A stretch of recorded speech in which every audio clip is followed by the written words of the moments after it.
नमस्कार। CEC live lecture में आप सभी का हार्दिक स्वागत है। मित्रों, आज के व्याख्यान का विषय है भारत में गठबंधन सरकार। गठबंधन सरकार जब दो या दो से अधिक राजनीतिक दल एक साथ मिलकर एक साथ चलते हुए कॉमन मिनिमम प्रोग्राम के आधार पर कार्य करते हुए राजनीतिक लक्ष्यों को प्राप्त करते हैं तो उन्हें गठबंधन सरकारें कहा जाता है। भारत में भी गठबंधन सरकारों का अगर हम इतिहास पर बात डालें तो स्वतंत्रता के लगभग 2 दशक पश्चात से ही गठबंधन सरकारों का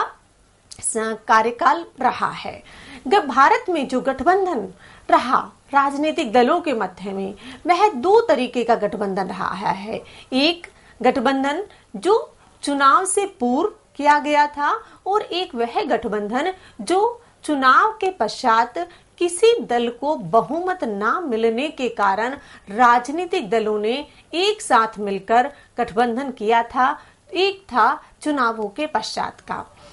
लगभग 2 दशक तक भारत में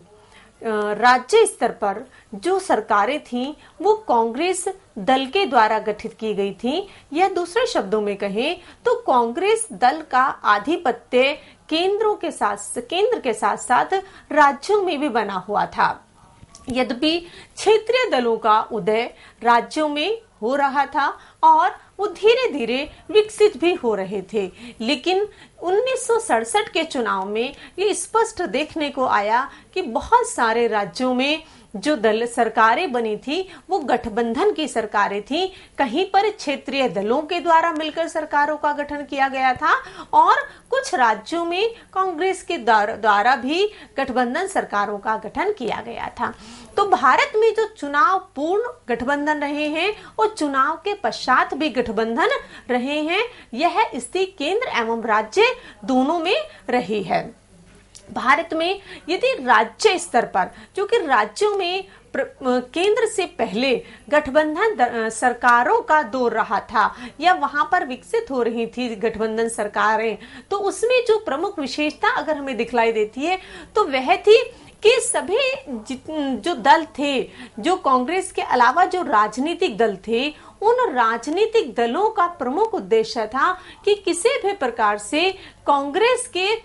जो आधिपत्य है या उसका जो एकाधिकार बना हुआ है उस एकाधिकार को समाप्त करना। क्योंकि क्षेत्रीय दल क्षेत्रीय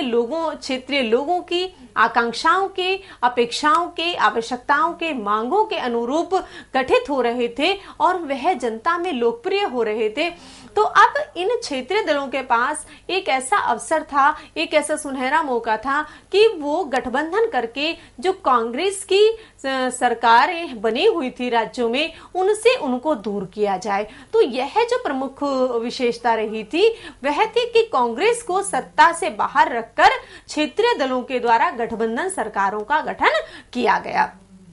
ऐसी स्थिति में जो गठबंधन सरकारें राज्यों में बन रही थी, उन राज्यों की सरकारें प्रमुख रूप से भिन्न भिन्न विचारधारा कि जो दल थे वो एक साथ आ रहे थे। जो राजनीतिक दल होते हैं उनका जो गठन होता है वह विचारधाराओं के आधार पर होता है। उनके विशिष्ट लक्ष्य होते हैं, विशिष्ट उद्देश्य होते हैं और उनके प्राप्ति हेतु ही राजनीतिक दल निरंतर प्रयास करते हैं। परंतु भारत में अगर राज्यों की राजनीति पर प्रकाश डालें तो ये स्पष्ट रूप से दिखलाई देता है कि जो विभिन्न दल एक साथ आए हैं उनमें न केवल विचारधाराओं के आधार पर भिन्नता थी, बल्कि उसके साथ साथ वो लक्ष्यों और उद्देश्यों के आधार पर भी एक दूसरे से बहुत भिन्नता रखते थे। जो सरकारों का गठन राज्य स्तर पर किया जा रहा था वह था कि सत्ता का बंटवारा कि एक साथ मिलकर सरकारों का गठन किया जाए और फिर जो पावर है उसको शेयर किया जाए, to share the benefits of power. ये मेन उद्देश्य था जो गठबंधन की सरकारें बन रही थी। ये इस तरीके के गठबंधन थे जहां पर कि एंटी कांग्रेस सरकारें बन रही थी, जिनका उद्देश्य था कि गैर कांग्रेसी सरकारों का गठन करना और गैर कांग्रेसी सरकारों के गठन के साथ साथ जो प्रमुख उद्देश्य था वह था कि क्षेत्रीय जो लोगों की उनकी आकांक्षाएं थी, उनकी मांगे थी, उनको भी पूरा ये दल कर पा रहे थे। क्योंकि 2 दशकों के दौरान का अगर हम राजनीति पर प्रकाश डालें तो जो क्षेत्रीय दल थे वो उभर रहे थे, लेकिन वो चूंकि सत्ता से बाहर थे, तो सत्ता से बाहर रहने के कारण वह अपने लक्ष्यों को प्राप्त करने में स्वयं को असहाय महसूस करते थे। तो उन्होंने उन अपने लक्ष्यों को प्राप्त करने के लिए क्षेत्रीय आवश्यकताओं को ध्यान में रखते हुए वो एक साथ आए और उन्होंने क्षेत्रीय स्तर पर गठबंधन किए और उसके साथ साथ राज्यों में सरकारों का गठन किया। और ये गठन की परंपरा जो है हम वर्तमान में जो भारतीय राजनीति है उसमें भी स्पष्ट रूप से देख सकते हैं कि वर्तमान में जो दल एक साथ आ रहे हैं, और अगर अभी वर्तमान में हम उदाहरण देखें जो कुछ राज्यों में जहां पर भारतीय जनता पार्टी के द्वारा और कुछ में दूसरे दलों के द्वारा जो सरकारों का गठन किया जा रहा है वह उसी पर आधारित है कि जहां पर विचारधाराएं पीछे रह गई हैं, जो राजनीतिक दलों के लक्ष्य हैं वो पीछे रह गए हैं, और राजनीतिक दल उन दलों के साथ मिलकर सरकारों का गठन कर रहे हैं जो उनसे राजनीतिक विचारों में, मुद्दों में, विचारधाराओं पर और बहुत सारे पहलुओं पर उनसे असमानताएं रखते हैं। तो जो भारत में राज्यों में राजनीति में जो गठबंधन सरकारों का दौर है जो तब शुरू हुआ था, उसके जो परिणाम है वो वर्तमान में भी देखे जा सकते हैं कि जहां पर जो बहुत सारी सरकारें हैं वो इस तरीके की बन रही हैं। ये राजनीतिक अवसरवादिता को बढ़ावा दिया इसने कि जो अवसरवादी जो छोटे दल थे उन्होंने जिन दलों के साथ भी मिलकर उनको सरकार बनाने में उनका सहभागिता रही, उन्होंने उस राजनीतिक अवसरवादिता का लाभ उठाया। इसके परिणाम स्वरूप जो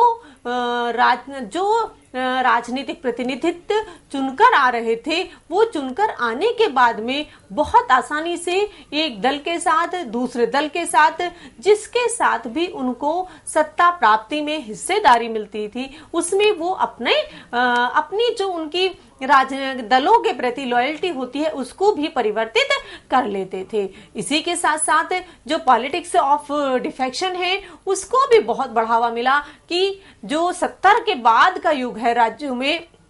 और वर्तमान तक भी जो अभी के हमारे समक्ष उदाहरण हैं उसमें महाराष्ट्र का है, उसमें राजस्थान है, उसमें मध्य प्रदेश है। इन राज्यों में स्पष्ट रूप से अभी भी देखा जा रहा है कि किस तरीके से एक दल से जो चुने हुए प्रतिनिधि हैं वो अपनी आस्थाओं को परिवर्तित करते हुए दूसरे दलों में मूव कर रहे हैं, और जिसमें भी सरकारें, जिस दल के द्वारा सरकारें बनाई जा रही हैं उन दलों के साथ मिलकर सरकारों में कभी अंदर से रहकर सरकारों को सहयोग दे रहे हैं, मतलब कि वहां पर वे सरकार के भागीदार हैं। और कुछ राज्यों में ऐसी भी स्थिति है जहां पर कि वह राज्यों में सरकारों से बाहर रहकर सरकार को समर्थन दे रहे हैं। तो अर्थात राज्यों में 2 तरीके के गठबंधन सरकारें हैं जिसमें बाहर से समर्थन है और इसी के साथ साथ अंदर से समर्थन है। भारत में जो राज्यों की राजनीति है उसमें अगर इन गठबंधन सरकारों की हम बात करें तो जो राज्यों के में जो राजनीति है उसमें हमें 4 तरीके के राज्य स्पष्ट रूप से दिखते हैं। एक वो राज्य हैं जहां पर स्पष्ट रूप से कांग्रेस पार्टी की सरकार है, दूसरे राज्य वह हैं जहां पर भारतीय जनता पार्टी की सरकार है, और तीसरे राज्य हैं इन दोनों ही बड़े दलों के द्वारा या जो राज्य स्तर के दल हैं उनके द्वारा और दलों के साथ मिलकर सरकारों का गठन किया गया है, अर्थात गठबंधन की सरकारें हैं। इनमें जहां पर कांग्रेस ने दूसरे दलों के साथ गठबंधन किया हुआ है, वहीं पर बीजेपी ने दूसरे क्षेत्रीय दलों के साथ गठबंधन किया हुआ है। और जो राज्य विशेष में जो दल विशेष उपलब्धि रखते हैं या वहां पर महत्वपूर्ण है या वहां पर व्यक्ति विशेष के कारण जिन दलों ने प्रमुखता हासिल की है, उन्होंने या तो स्वयं के राजनीतिक दल के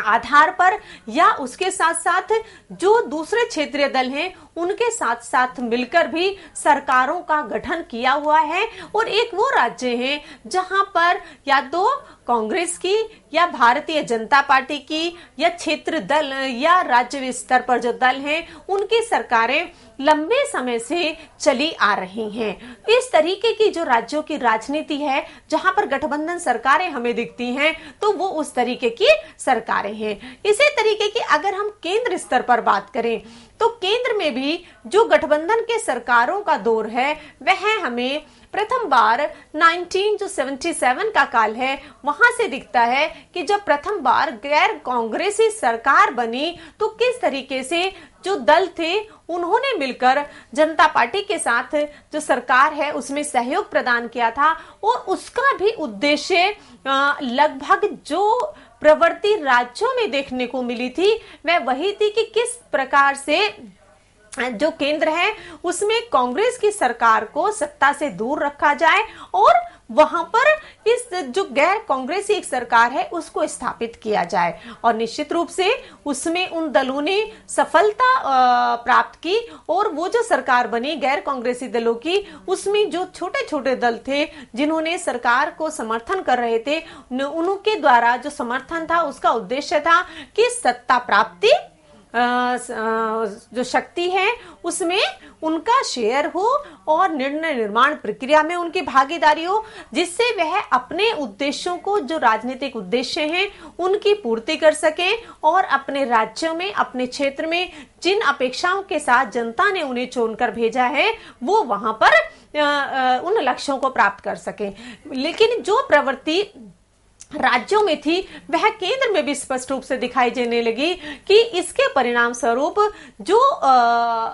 विचारधारा रहित कोalition बन रहे थे, वहां पर जो कोalition बने उनमें विचारधारा महत्वपूर्ण नहीं थी बल्कि अब राजनीतिक उद्देश्य सत्ता प्राप्ति एक महत्वपूर्ण उद्देश्य बन गया था। तो उसी को लेकर सरकारों का गठन हो रहा था। जो कॉमन मिनिमम प्रोग्राम होता है गठबंधन सरकारों के बीच में जो एक महत्वपूर्ण गठबंधन का आधार है वह होता है कॉमन मिनिमम प्रोग्राम, जो सभी राजनीतिक दलों के द्वारा तैयार किया जाता है और जिसका उद्देश्य होता है कि सभी राजनीतिक दल वो सरकार में रहते हुए या सरकार से बाहर रहते हुए उन कॉमन मिनिमम प्रोग्राम के तहत ही अपने राजनीतिक उद्देश्यों को पूरा करेंगे या राजनीतिक कार्य प्रणाली को अपनाएंगे। तो ये जो कॉमन मिनिमम प्रोग्राम है इसमें जो देखने को आ रहा था वो स्पष्ट रूप से दिख रहा था कि जो कोalition पार्टीज थी उनमें कहीं ना कहीं मतभेद थे। मतभेद का प्रमुख कारण राजनीतिक दलों के अपने अपने घोषणा पत्र, उनके अपने उद्देश्य और उनकी अपनी विचारधारा थी। लेकिन यह सारी चीजें भारतीय राजनीति में केंद्र और राज्य स्तर पर स्पष्ट रूप से दिख रही थी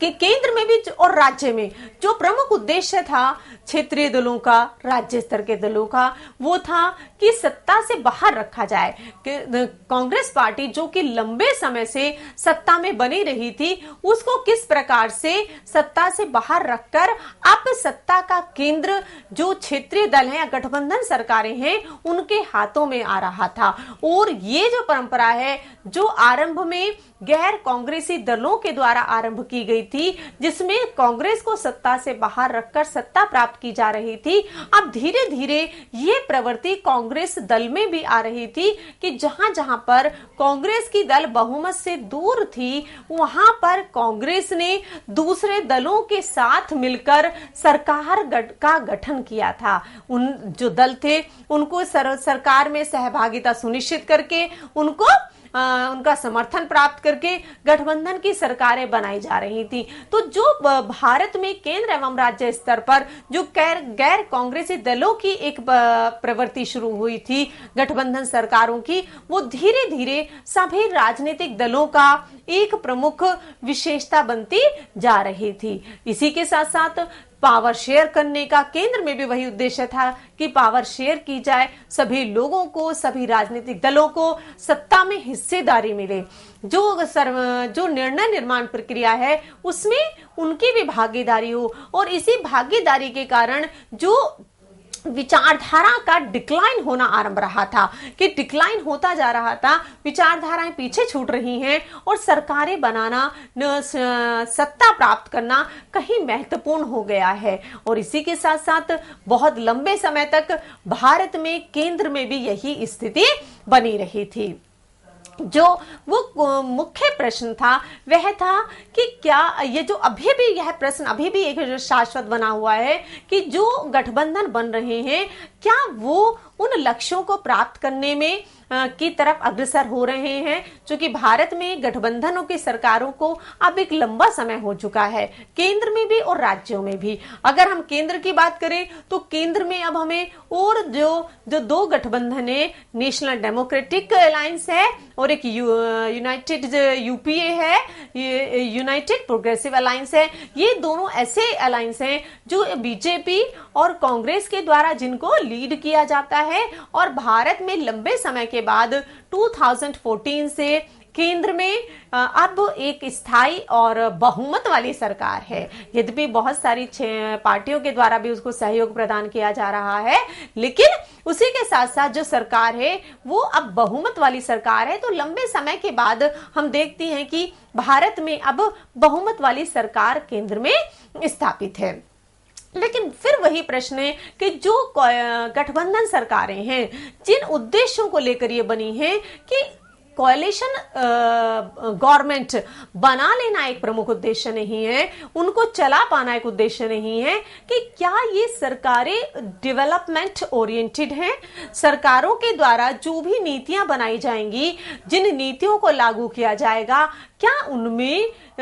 विकास को प्रमुख स्थान दिया जाएगा। ये विकासोन्मुखी प्रशासन ये दे पाएंगी, शासन ये दे पाएंगी। क्योंकि जितनी गठबंधन सरकारों का भारत में यदि विश्लेषण करें तो केंद्रीय स्तर पर और राज्य स्तर पर यह स्पष्ट रूप से दिखता है कि ये सरकारें अस्थिर रही हैं। बहुत कम ऐसे अवसर रहे केंद्र में जहां पर की सरकारें अपना कार्यकाल पूरा कर पाई। राज्यों में भी कमोवेश यही स्थिति देखने को रही कि बहुत कम राज्यों में ही गठबंधन सफल हो पाए जो अपना कार्यकाल पूरा कर पाए, या अगले कार्यकालों के लिए भी, या हम कहें सरकार गठन के पश्चात भी वो बने रहे। तो प्रश्न जो है वो यही है कि इस अस्थिरता के दौर में, गठबंधन सरकारों के कार्यकाल में जब अस्थिरता है, तो क्या विकास का मुद्दा, क्या सरकारों का विकासोन्मुखी बना रहना संभव हो पाएगा, इस पर एक बड़ा प्रश्न बना रहता है। क्योंकि जो नीतियां बनती हैं वो नीतियां लॉन्ग टर्म के लिए बनती हैं। नीतियों को 1 साल या 2 साल में प्राप्त नहीं किया जा सकता, उसके लिए समय चाहिए, और अधिक समय जब मिलेगा तभी उन नीतियों के क्रियान्वयन का लाभ देखा जा सकता है या उनका वास्तव में मूल्यांकन किया जा सकता है। तो ये जो स्थिति है, अस्थिरता की स्थिति है, और यह स्वयं को बनाए रखने की है कि जहां पर की सत्ता बनी रहे, सरकार बनी रहे, लोगों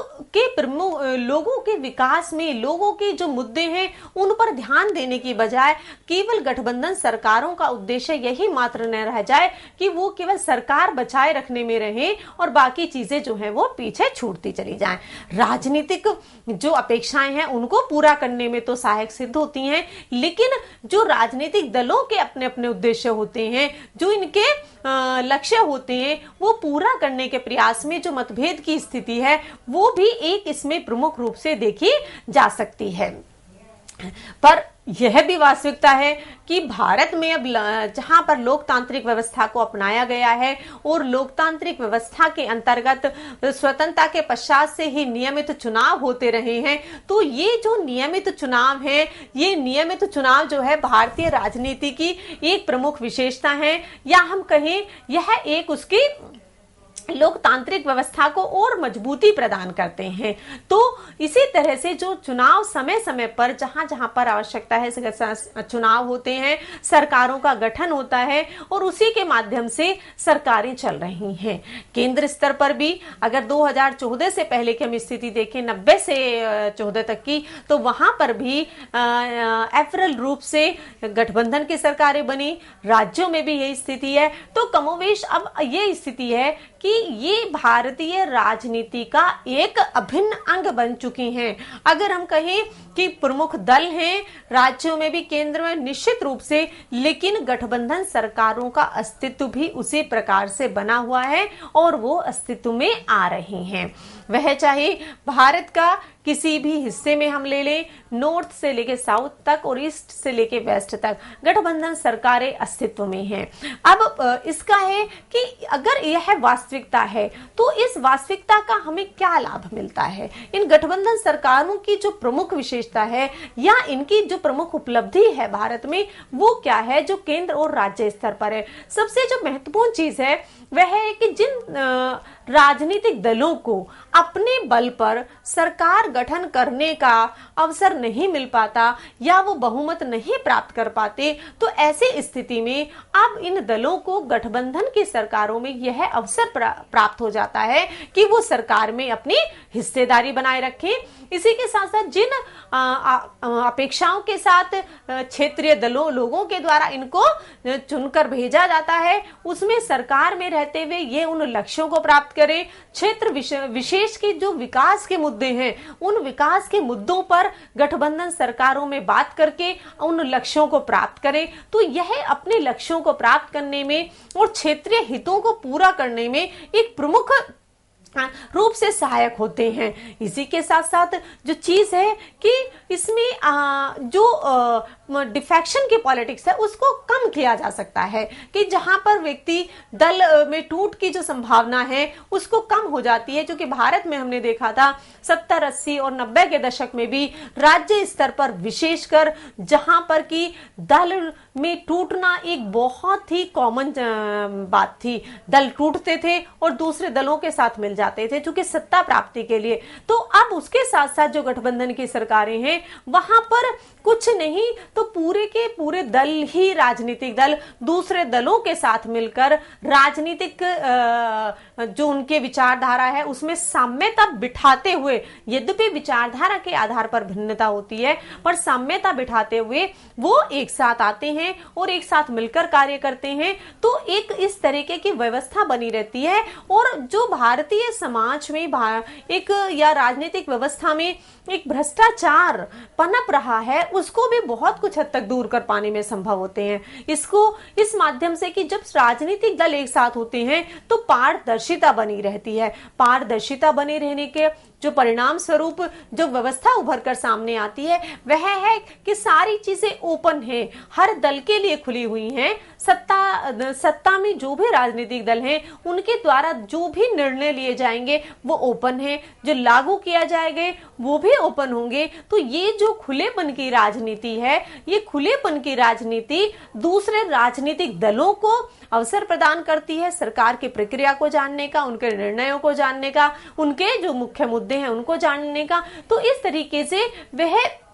भ्रष्टाचार की समस्या को बहुत कुछ हद तक दूर कर देते हैं। इसी तरीके से जो विचारधारा के आधार पर तो भिन्न है, लेकिन जो एक जैसे लक्ष्यों को लेकर राजनीतिक दल बने हुए हैं, राज्य विशेष में बने हुए हैं या क्षेत्र विशेष में बने हुए हैं, उनका लाभ ये होता है कि वो एक साथ जब आ जाते हैं तो निश्चित रूप से जो जनता के विकास का लक्ष्य है, जनता का कल्याण है, लोगों को लाभ के अधिक से अधिक अवसर उपलब्ध कराना है, उनके राजनीतिक उद्देश्यों को पूरा कराना है, राजनीतिक जागरूकता पैदा करना है, तो ये गठबंधन की सरकारें उसका भी एक महत्वपूर्ण साधन बनती हैं कि किस प्रकार से उनके उन लक्ष्यों को प्राप्त किया जा सकता है। क्योंकि जब सब मिलकर एक साथ काम करते हैं तो उनके एक साथ मिलकर कार्य करने से जनता का भी जुड़ाव सरकार के प्रति बना रहता है। क्योंकि सरकार में एक नहीं 2 से अधिक दल होते हैं, तो जब ये 2 से अधिक दल होते हैं तो वह जो सरकार है उसमें सभी जनता का जुड़ाव और बढ़ जाता है। इसी के साथ साथ जो देखने में आता है वह है कि अब जो सिंगल पार्टी की मेजोरिटी होती है, उसके परिणाम स्वरूप जो निर्णय लिए जाते हैं वो निर्णय कभी कभी ऐसे होते हैं जो कि आम जनता को उतने स्वीकार्य नहीं होते। तो जब गठबंधन की सरकारें बनती हैं तो इसका परिणाम होता है कि उस गठबंधन की सरकारों में सब जनता की उन क्षेत्रीय दलों के माध्यम से जो सरकार में हिस्सेदारी रखते हैं उनकी भी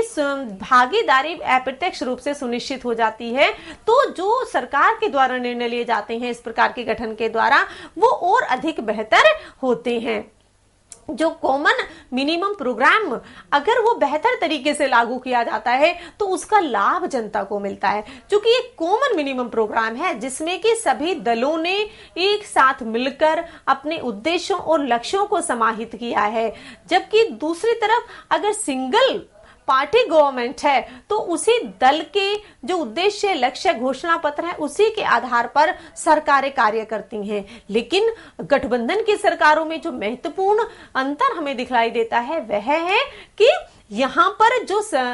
कॉमन मिनिमम प्रोग्राम है उसको जब बनाया जाता है तो सभी दलों के द्वारा स्वीकार्य होता है, और जब उस पर कार्य किया जाता है उस कार्य करते समय भी प्रत्यक्ष और अप्रत्यक्ष रूप से सभी दलों के लक्ष्य पूरे होते हैं। तो इसलिए ये भी बहुत महत्वपूर्ण हो जाता है।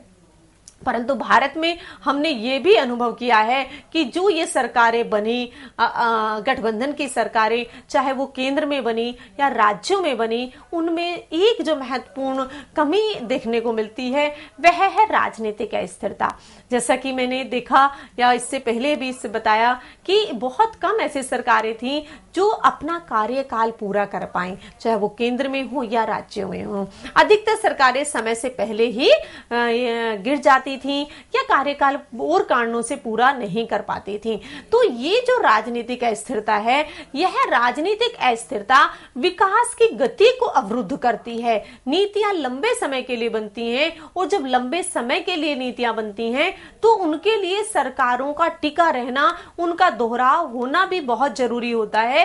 तो जो ये अस्थिरता है वह विकास के मार्ग में अवरुद्ध होती है, उसकी गति में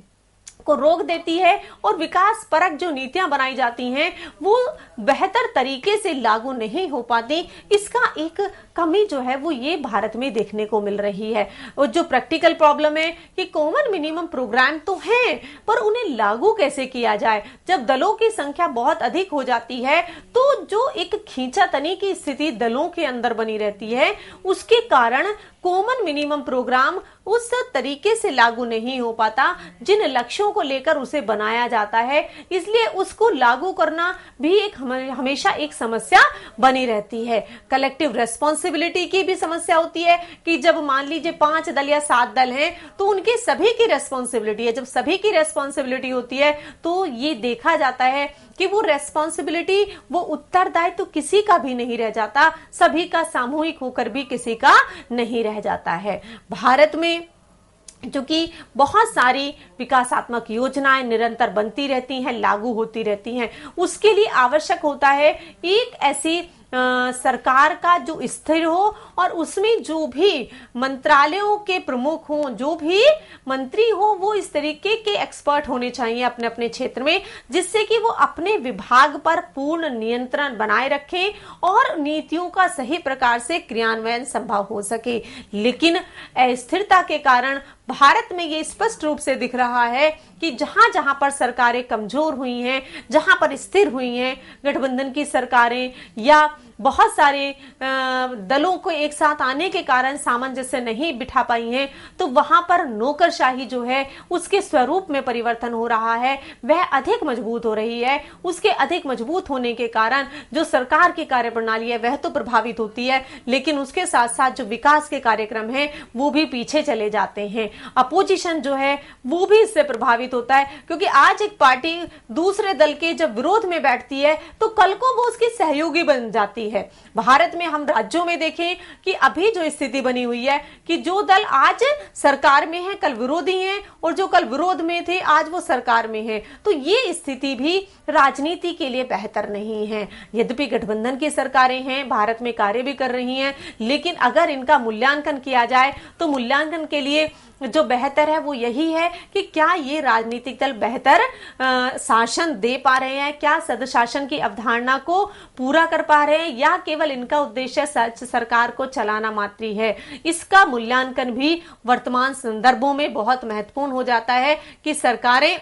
बने लेकिन उसके साथ साथ वो अपने लक्ष्यों को भी प्राप्त करें, तभी सही प्रकार से गठबंधन सरकारों का मूल्यांकन और उनका कार्यकालों का जो कार्यप्रणाली है उसको बेहतर तरीके से परखा जा सकता है। धन्यवाद।